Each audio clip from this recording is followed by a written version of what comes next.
Welcome, ladies and gentlemen. It's the Voiceman, and I've got a bit of a story, more of a celebration, I guess you could say. It's my anniversary, my 5-year anniversary of arriving in Los Angeles. And coincidentally enough, my 5-year anniversary of starting my homelessness here in Los Angeles. Now, granted, I'm no longer homeless, if you've heard any of my podcasts, but that's because it's been 2.5 years since I got off the streets. But I was on the streets for 2.5 years too, and it was quite a ride. One of the things I hope to do, maybe even start something new with this storytelling, is to tell the whole story. I've been told multiple times by professionals and friends and instructors alike to tell this story somehow.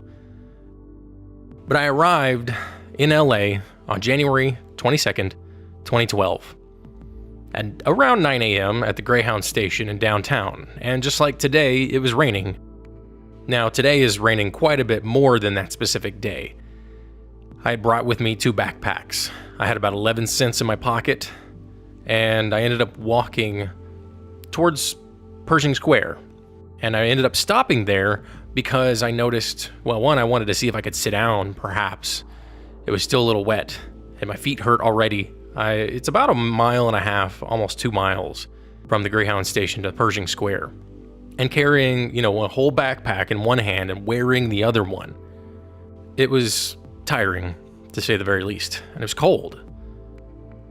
But I stopped mostly because I saw people handing out food. It's small little lunch bags of like peanut butter and jelly sandwiches and the like, and I think I ended up getting 2 of them. After scarfing it down and finally having something in my stomach, because the last meal I had was Cece's Pizza about 2 days prior, I kept walking and I managed to find my way to a Starbucks and found out that there was a library nearby, so I went to the library. It was a central library.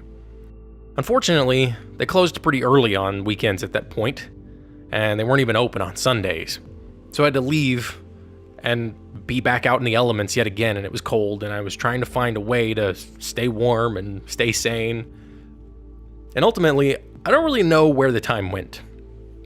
But I think by the time it was dark, which at this time of year, it's dark around 5 o'clock, I headed back to the Greyhound station because that was the only place that I knew where I could be indoors. And at least spend some time indoors, and hopefully not be outdoors. When I got there, I essentially tried sleeping, and I was woken up by one of the guys who works there, and he was asking me what I was doing there, and I said, I'm just waiting for a ride, because I had nothing going on. And, that was day 1. Day 1 was a nightmare. Day 2 was worse, in fact. Day 2, Sunday, got out, left pretty early. I ran into somebody at one point. I think she was actually in the Greyhound station. It was an older woman, and she gave me $2, and she said, go have a coffee. So, of all the places, I went to a McDonald's. It's right down the street.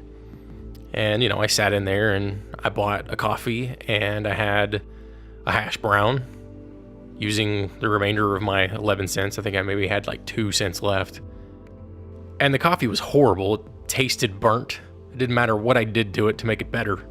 And I made my way back down to Pershing Square again, not knowing what was going to happen, not knowing LA really at all. I'd only been here for a week, and even at that time, I didn't really explore it that much.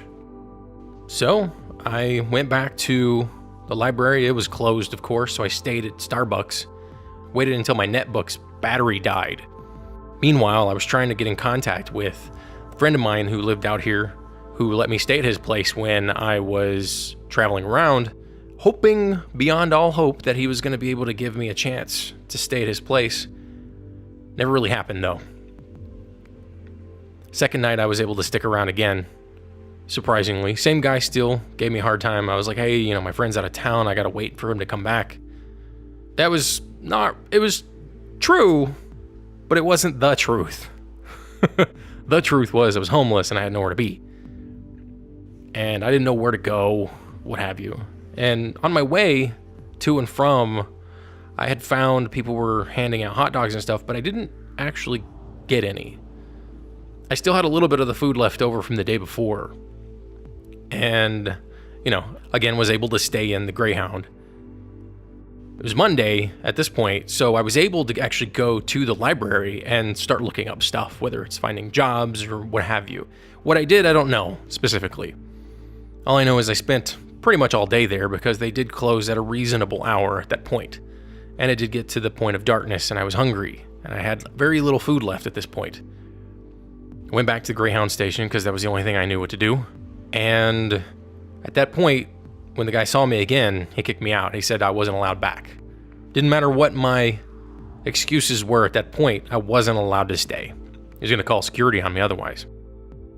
So that was when, for all intents and purposes, I was truly alone, truly feeling helpless. When the homelessness was real and raw. I tried communicating with a woman that I had met down here during the week that I had traveled, and I really couldn't get anything out of her. I even asked her because she had mentioned at one point that she would get me a plane ticket to New York City. And I thought, well, let's just cash in on that. Let's see if I can get the money for it. So I tried texting her. I couldn't get back from her.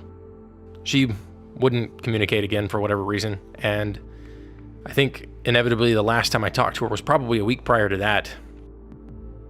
So I found a spot that inevitably became something of a home.